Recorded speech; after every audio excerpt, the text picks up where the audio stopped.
Gracias, Rocío. Gracias, Simón. Fabián, Joaquín, Naola. Bueno, como ustedes ven, ya nos está quedando pocos temas en relación a lo que es prefabricación pesada. El tema de hoy, como para hacer una síntesis y ver qué dudas hay, es lo relacionado al transporte y montaje. Y están viendo ahí un video. No, profe, están los links, o por lo menos no lo estoy viendo yo. Ahí no lo ven el video. No, profe, no se ve. Vamos de nuevo.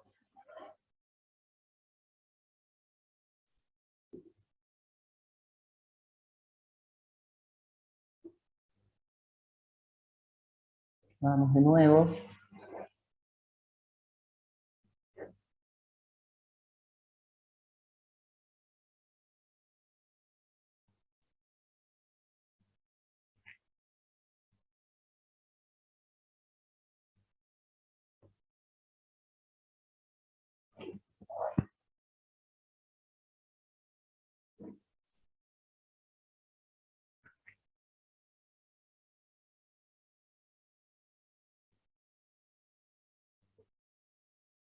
Ahí se ven. Sí, ahora sí.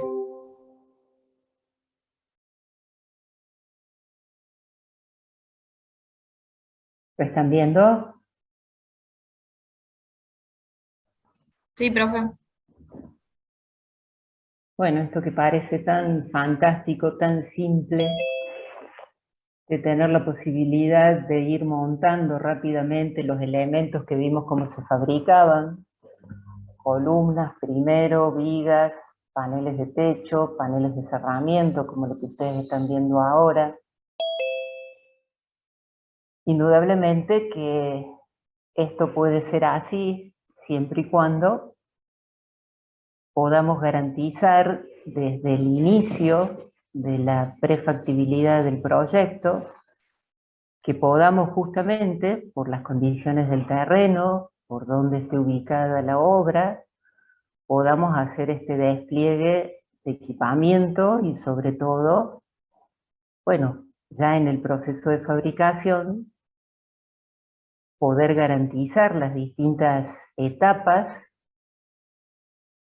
para poder justamente que en obra lleguen los elementos que tienen que llegar. A ver, lo que primero dijimos, vamos a Recording poner a in grabar. progress. Lo que primero dijimos cuando empezamos el tema de los prefabricados pesados, de que obras realizadas con este tipo de elementos eran factibles si primero se analizaba justamente en el análisis del estudio técnico económico, teniendo en cuenta el estado general del terreno, teniendo en cuenta edificios, los accesos, cables e infraestructura, si justamente íbamos a poder llegar al lugar de emplazamiento de la obra con todo este equipamiento para poder montar estos elementos. Entonces, de alguna manera, dijimos que, bueno, la prefactibilidad comienza con el análisis de que pueda ser posible el transporte y el montaje. Esto, digamos, que es lo que estamos viendo al final, es lo que se analiza al principio para poder saber si vamos a poder utilizar estos sistemas para el tipo de obra que tengamos. Si tenemos que montar estos elementos cuando hay actividades, en este caso es una fábrica de cemento, claro, cuando hay actividades que no se pueden interrumpir, bueno, la cantidad de precauciones que hay que tener obviamente es mucho mayor que si estamos en el medio de la nada, donde acá sí lo que hay que garantizar son cuestiones básicas de energía y de agua. Pero bueno, la apreciación general del terreno es fundamental para ver a dónde vamos a montar este tipo de equipamiento, que es el que nos va a permitir transportar y montar los elementos pesados. De nuevo, si estamos acá, por ejemplo, en un shopping, todo lo que es la circulación de personas y de vehículos complica bastante la planificación del montaje. Y recuerden que esto lo mencionamos al principio, que de la planificación del montaje, esto de alguna manera era el disparador y el dato de entrada para la planificación de la producción en fábrica, ¿sí? Teniendo en cuenta ya en la fábrica las obras que estén en ejecución de manera simultánea.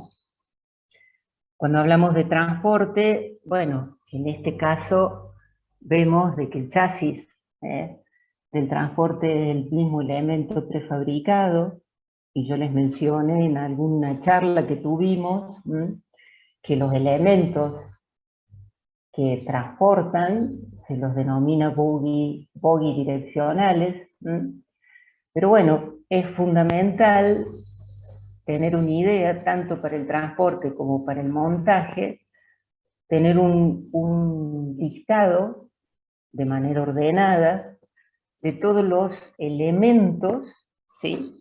De todos los elementos que constituyen la obra. Esos elementos tienen que estar muy bien identificados, todo el tema de identificación nace desde el inicio del proyecto.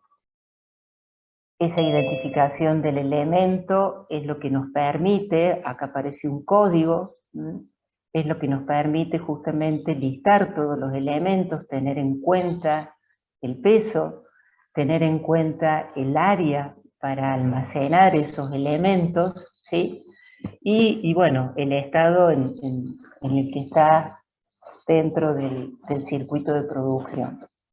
Entonces, lo primero que tenemos que hacer, en función de la identificación de los elementos, es tener esta posibilidad de poder visualizar todos los elementos con sus pesos para después sí elegir el tipo de grúa que se va a utilizar.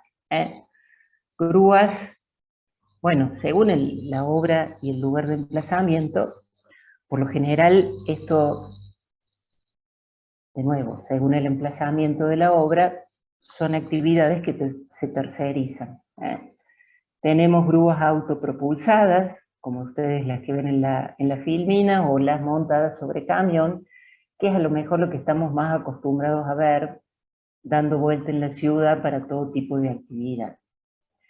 ¿De qué depende la elección de la grúa? Bueno, la elección de la grúa depende de estos parámetros que ustedes ven acá dibujados. Esta es la longitud de la pluma, y esto es el radio de trabajo de esa pluma, y en función de la longitud y del radio, cada una de estas grúas trae el peso máximo que puede levantar y que puede mover.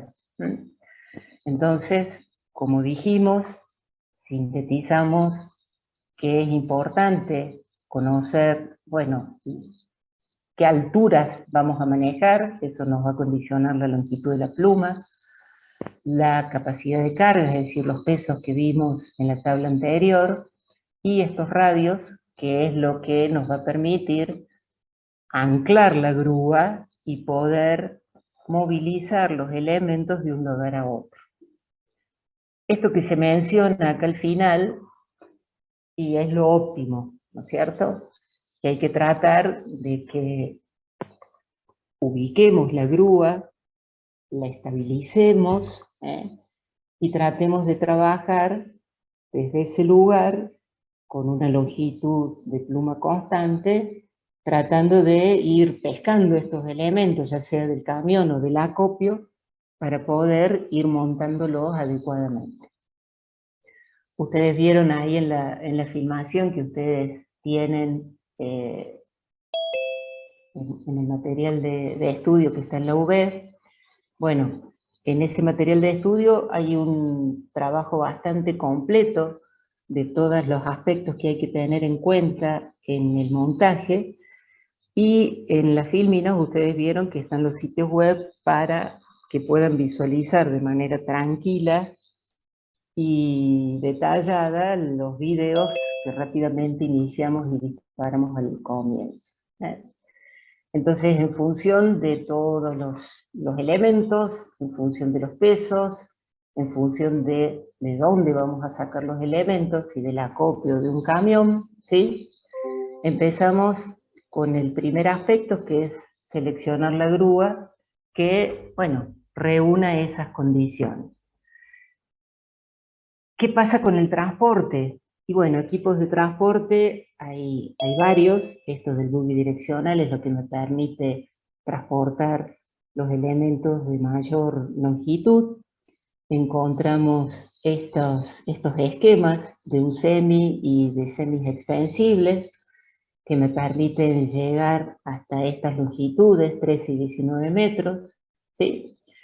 Y bueno, acá lo más importante es cómo se trasladan estos elementos teniendo en cuenta las particularidades. Acá lo trasladamos con estos bogies direccionales, pero es importantísimo cómo amarramos este elemento al bogie direccional. Acá fíjense, transportamos paneles de cerramiento, y es importantísimo cómo se amarran estos al bastidor del semi. ¿Por qué? Porque acá es importantísimo tener en cuenta de que tengo limitaciones para el transporte, pero el amarre es fundamental porque no puedo permitirme solicitaciones dinámicas debido a que, bueno, por cuestiones lógicas del mismo transporte, hay saltos, hay golpes, y esos saltos y golpes no se pueden transmitir a la pieza. Entonces, como vemos acá, la sujeción de estos elementos para evitar este golpeteo entre las piezas es algo que es fundamental. Y no solamente hace a la integridad de la pieza, sino que fundamentalmente hace a la seguridad de cómo ese transporte se traslada por rutas, bueno, municipales, provinciales, nacionales. ¿Correcto? Sí, profe. Esto entonces es lo que tenemos que evitar, porque en determinados elementos, acá vemos paneles PIC acetonados, donde ya lo mencionamos en algún momento, los nervios son los elementos más débiles, y el exceso de ir justamente agrupando paneles uno arriba de otro, el exceso de pesos y, bueno, el mal amarre, en este caso con un elemento que no es el más adecuado para sujetar la pieza desde el nervio, puede ocasionar lo que estamos viendo acá. ¿Qué es lo más importante a tener en cuenta cuando transportamos este tipo de elementos pesados? Bueno, la Dirección Nacional de Vialidad y por lo general las provincias adhieren a toda esta reglamentación, regula, ¿sí?, cargas y dimensiones máximas. En lo que es carga, el peso máximo por eje, estos vehículos compuestos, las tolerancias en lo que es altos, alturas, largos de las piezas, y sobre todo tolerancias en los pesos. Eso me condiciona las dimensiones máximas, y algo que es fundamental, la relación peso-potencia. Eso hay tablas. El día de mañana, si a ustedes les toca esto, tienen que verificar en donde corresponda, Dirección Nacional de Vialidad o Dirección Provincial de Vialidad, y analizar justamente la reglamentación vigente, ver estas variables Y estas variables son las que me van a condicionar la logística del transporte. Cuando hablamos de condicionar la logística del transporte, ¿a qué nos estamos refiriendo? Y fundamentalmente nos estamos refiriendo a que la logística bien pensada, bien diseñada, en función del avance del montaje y en función de la economía de los viajes, es lo que muchas veces es una variable decisiva para el costo final de la obra. El costo del transporte, en función de dónde está ubicada la obra, si estamos ubicados lejos de la planta productora, bueno, muchas veces es lo que me condiciona la factibilidad de hacer una obra con este tipo de sistemas. ¿Está bien? Entonces, bueno, empezamos por ¿dónde? Empezamos por todas estas variables que estamos mencionando acá. Por la factibilidad del montaje y por cómo armamos esta logística en función de estas variables, ¿correcto? Para que el costo del transporte tenga una incidencia lo menor posible y que no sea un condicionante para poder realizar este tipo de obras. Acá de alguna manera está sintetizado cuáles son los excesos principales en los elementos prefabricados, en estas vigas pretensadas que dijimos que pueden cubrir hasta 30 metros de luz. Bueno, el tema de la altura de este elemento me condiciona bastante la estabilidad, bueno, y obviamente la longitud de las vigas. En los entrepisos, las longitudes y la altura en la que apilo y la que puedo llevar la cantidad máxima de entrepisos, bueno, es algo a tener en cuenta. Longitud y altura, no tanto el peso, fíjense. Y en el tema de columnas y de paneles, por lo general la longitud del elemento es la variable que más me condiciona cómo voy a poder optimizar el transporte para poder bajar los costos de transporte y que esto pueda llegar a ser factible. ¿Estamos claros hasta acá? Sí, profe.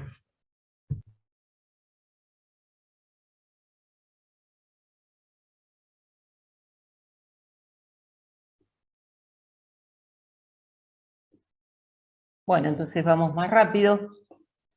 Lo óptimo entonces es que tengamos un sistema directo, es decir, que podamos justamente evitar el acopio en obra. El evitar el acopio en obra significa que nosotros tomamos los elementos desde el mismo transporte, y esto que dice acá, el almacenamiento y realmacenamiento, es decir, todo el movimiento de estos elementos en obra, lo que hace es incrementar los costos y dificultar el proceso productivo por un lado, pero el avance de la obra por el otro, que es lo más importante. Bueno, vamos entonces a, de alguna manera, sintetizar lo que ustedes tienen subido en la V. Entonces, los accesos tienen que situarse lo más próximo a donde se va a montar la obra.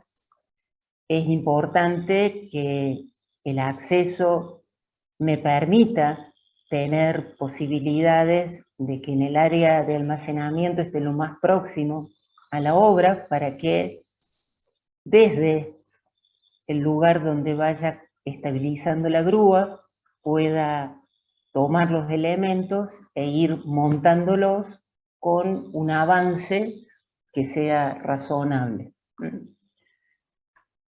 ¿Qué ven en todos los montajes? Distintos modos de izado. Vemos medios auxiliares, ¿sí?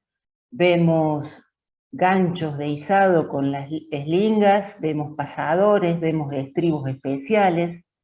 Son todos elementos auxiliares que me permiten tomar el elemento desde los ganchos de izado que he dejado en el proceso de fabricación. Obviamente que por eso es tan importante el replanteo de todos los elementos auxiliares, porque si realizo, bueno, si me falta un gancho guisado, que es la peor condición, obviamente que después no voy a poder desmoldar, pero lo peor es que no voy a poder después hacer el montaje de esos elementos, ¿correcto?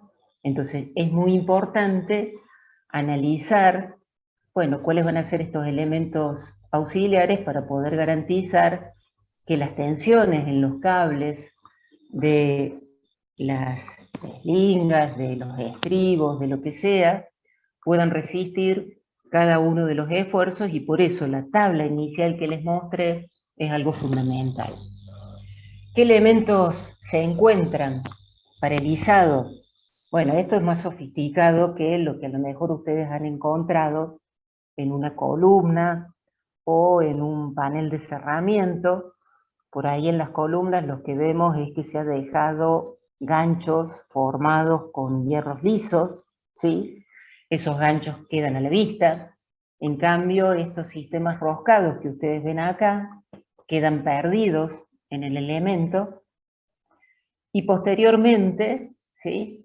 Posteriormente se le saca esa tapa, ese recubrimiento, y con un elemento auxiliar que se coloca en la eslinga puedo poder izar y movilizar estos paneles sin que posteriormente tenga que cortar esos ganchos izados, que es lo que a lo mejor ustedes han visto en alguna de las obras, y que la terminación arquitectónica de eso queda bastante desprolija.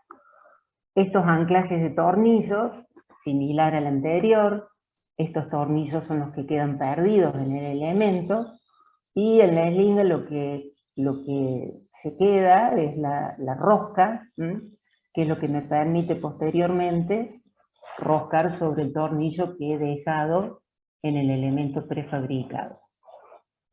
Esto sí es lo que se usa bastante, estos insertos que quedan perdidos en la armadura. Cuando digo perdidos en la armadura, de alguna manera quiero referirme a que queda perfectamente anclado a la armadura de la pieza. En este caso acá estamos viendo una viga, ¿sí? Y esto queda mucho más prolijo porque de alguna manera esto queda perdido, y ese gancho es lo que me permite en la eslinga poder justamente tirar sobre el elemento. Este ferita de goma que ustedes ven acá es lo que se coloca en la pieza antes de hormigonar, para que justamente quede este hueco formado, y yo posteriormente pueda, con la eslinga, con este elemento auxiliar, pueda tirar y pueda, como ven en este caso, pueda enganchar este inserto y pueda justamente izar el elemento. Entonces, hay muchos elementos hoy que me permiten, bueno, de una manera más arquitectónica, poder dejar previstos elementos agarrados a la armadura, ¿sí?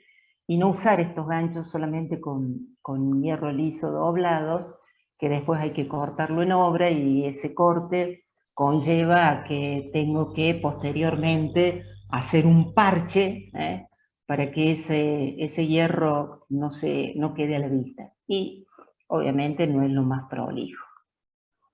Vamos un poco a lo que son los tipos de conexiones. Acá entonces ya vimos los elementos para poder izar las piezas, y entender un poquito qué tipo de conexiones encontramos. Lo que comúnmente utilizamos en nuestros sistemas son nudos articulados. Este tipo de nudos rígidos generalmente acá no los vemos. Estos nudos articulados, con estas características de que sean más simples de ejecutar, que son bueno, en general dimensiones mayores para los elementos resistentes y presentan más deformaciones, es lo que comúnmente utilizamos, y no estos nudos rígidos, en donde, bueno, se logra la rigidez a partir de hormigonar in situ, de soldaduras in situ, etcétera, etcétera. Por lo general, nosotros logramos nudos con este tipo de uniones, que ya les mencioné, sobre todo cuando hablamos de los distintos tipos de columnas, en donde en las ménsulas se dejan estos hierros que quedan insertados en agujeros previamente definidos en las vigas, y estas uniones articuladas es lo que más se utiliza en los sistemas de nuestro medio. En lo que es el empotramiento de las columnas en las bases, bueno, si bien ese empotramiento se calcula la profundidad del empotramiento, ¿sí? Es el caso donde la columna se apoya en este vaso que se deja en la fundación, y en este caso es lo que se hormigona in situ para asegurar que ese empotramiento y la perpendicularidad de la columna quede perfecta. Esto es lo que vemos acá, que veíamos en el croquis antes, ¿sí?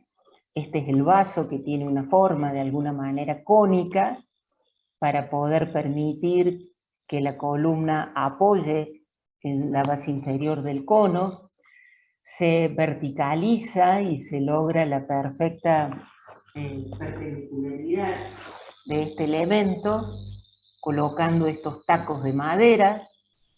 Obviamente tiene que haber alguien relevando las posiciones y asegurando la verticalidad.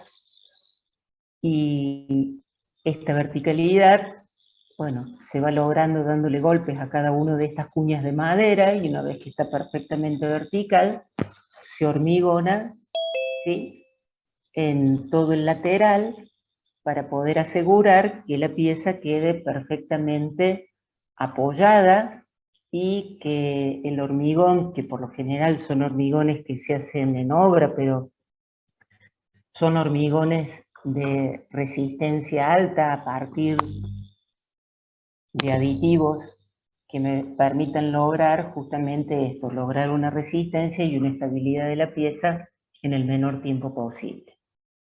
Otro tipo de unión que fundamentalmente se da en los cerramientos son las uniones roscadas. Este tipo de unión, y fíjense que entre panel y panel, por lo general se coloca una junta de caucho sintético, y que posteriormente hay que rellenar, ¿sí?, entre elemento y elemento, cualquier junta que me quede entre elemento y elemento. Que es lo que ustedes veían y mostraron algunas fotos, que justamente esas juntas tienen una vida útil, esas juntas generalmente trabajan, y si no tenemos en cuenta esta vida útil y no hacemos el mantenimiento adecuado, bueno, sucede lo que han visto en muchos casos, que la junta se levanta y quedan entre panel y panel, bueno, perfectos agujeros que se ven del otro lado. Entonces, acá tenemos uniones roscadas, como las que estamos viendo acá. Y bueno, estos tornillos que se utilizan, que son galvanizados o de acero inoxidable, generalmente se utilizan galvanizados, tienen una forma en la cabeza que me permite transmitir correctamente las cargas, y este otro tipo de uniones y accesorios que son angulares, pero fíjense la característica que estos elementos, que es lo que queda insertado en la pieza, tiene estos dientes, que es lo que me permite asegurar que puedo variar la proximidad de las piezas, y que con este otro elemento más pequeño, que también es dentado, es lo que me va a permitir de alguna manera que posteriormente que he atornillado esto no se me va a mover. son uniones regulables, como las que ustedes ven acá, que en el caso fundamentalmente de paneles de cerramiento son utilizadas, y la ventaja de este tipo de unión es que no quedan a la vista. Bueno, también existen uniones soldadas, ¿sí? Estas uniones soldadas lamentablemente quedan a la vista, y no es lo más prolijo, ni la terminación arquitectónica no es la mejor, pero bueno, van a encontrar sobre todo en obras de cierta antigüedad que este tipo de uniones se utilizan bastante. Entonces, como para ir resumiendo, ¿qué necesitamos tener en cuenta de verificar antes del montaje? Bueno, lo primero, las columnas, para poder lograr la perfecta verticalidad de las columnas y el perfecto anclaje de las columnas a los cimientos, y para eso el hormigón de los cimientos tiene que tener la resistencia especificada. Verificar todas las instalaciones subterráneas, y esto no es menor porque puede haber, bueno, sótanos, pozos, esta correcta verificación del estado del terreno me tiene que asegurar que donde ponga la grúa no voy a tener problemas de asentamientos diferenciales.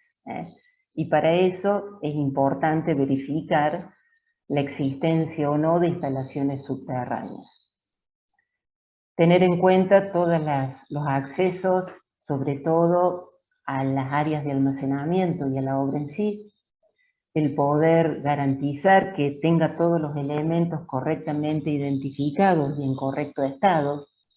No se olviden de que por ahí puedo llegar a tener problemas durante el transporte, y algún elemento puede ser que tenga algún tipo de desprendimiento, algún tipo de golpe.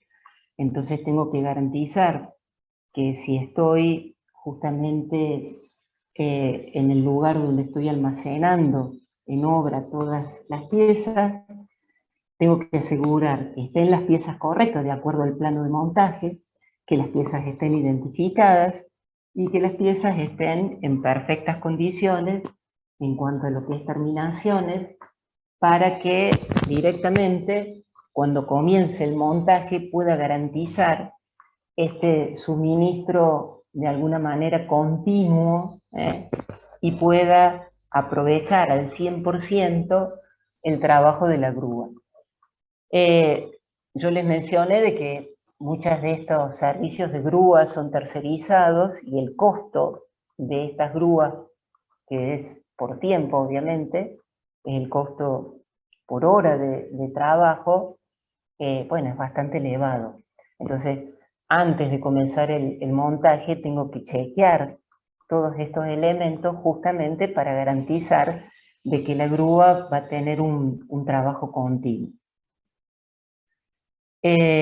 Bueno, esto último ya lo mencionamos, toda la adecuación de los elementos auxiliares para poder izar y para poder posteriormente anclar entre sí los elementos es algo fundamental.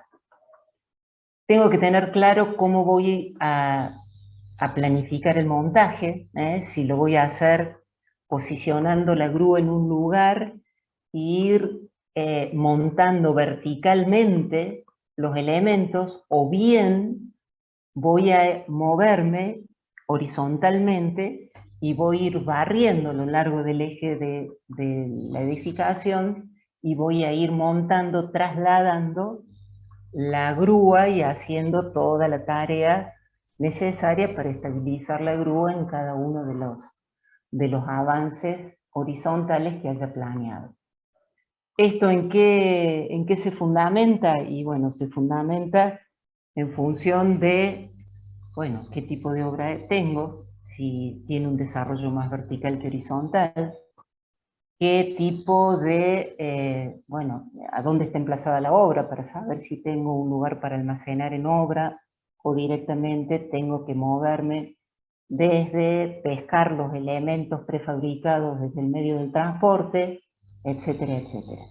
Entonces, son variables que me condicionan la planificación del montaje, pero esta planificación del montaje, vuelvo a repetirlo, es lo que se hace inicialmente, porque es lo que de alguna manera me condiciona esta parte fundamental que en función de dónde esté situada la obra, puede ser que el costo del transporte y del montaje bueno, de alguna manera me condicione la factibilidad económica de esto.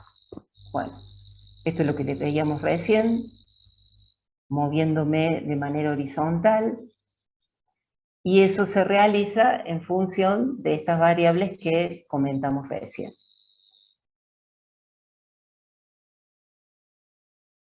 Bien, ¿qué les ha llamado la atención de todo esto? ¿Qué podemos analizar desde lo que hemos estado viendo bueno, que no es menor, en lo que ustedes han relevado en las distintas obras?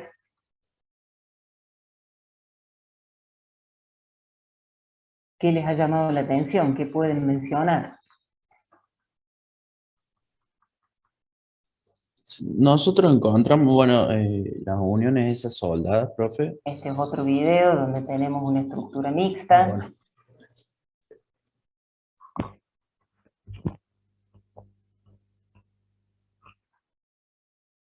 Entonces, en función de lo que ustedes han visto, bueno, ¿qué les llama la atención? ¿Qué les queda como duda? Profe, Sí, Matías. yo tengo una duda. ¿Se puede montar una columna sobre otra columna? O sea, para ir en Claudia, altura. vos, ¿o querés que...?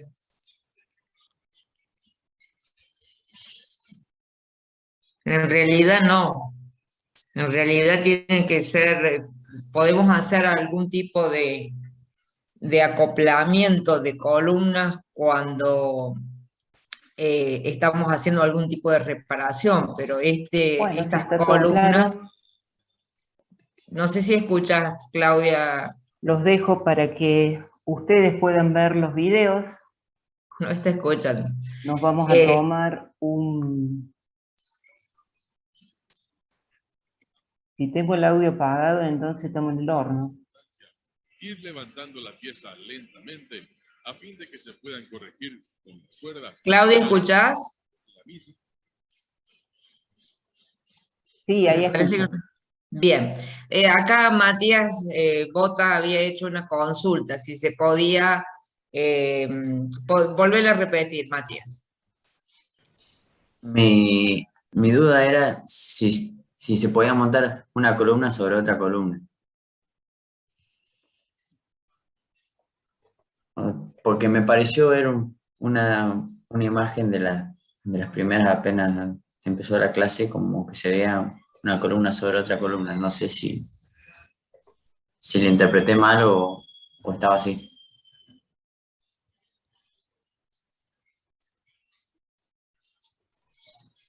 Yo lo que le estaba diciendo a Claudia que en realidad no se puede. Lo que sí se pueden, ha habido casos que se ha realizado es una superposición cuando hay una ampliación, si tiene que hacer algún otro tipo de cuestión estructural que necesitan complementar la estructura vieja.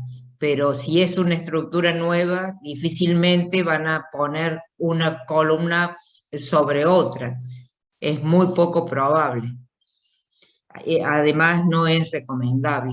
Eso es lo que yo les estaba comentando. No sé si tenés algo más para comentar vos, Claudia. Recién los estoy escuchando. Se ve Sí, que tenía sí. apagado algo. Recién ahora los El, escucho. Bien, no sé cuál era la pregunta, pero vos creo que la respondiste muy bien, así que no tengo nada para agregar. Yo sí los invito de que nos tomemos 10 minutos para que vean ustedes los videos y veamos qué dudas surgen. ¿Quedó claro, Matías? Sí, ¿Querés? sí. O la foto, no sé lo que... ¿cuál fue? Era una de las primeras fotos de la clase.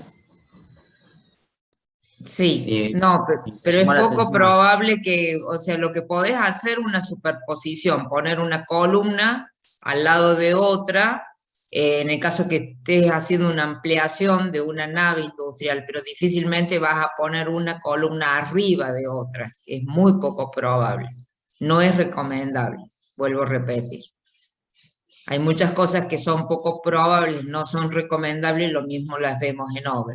No sé cuál específicamente es la foto, pero en todo caso, Claudia, después lo repasamos y lo vemos, y lo compartimos. Dale.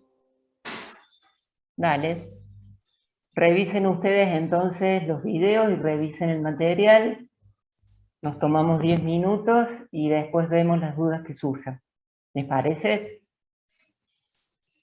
Perfecto. Acá, espera que vamos a ver un poquito el chat. Ah, sí, te están diciendo que no escuchas, que tenés el audio apagado. Listo.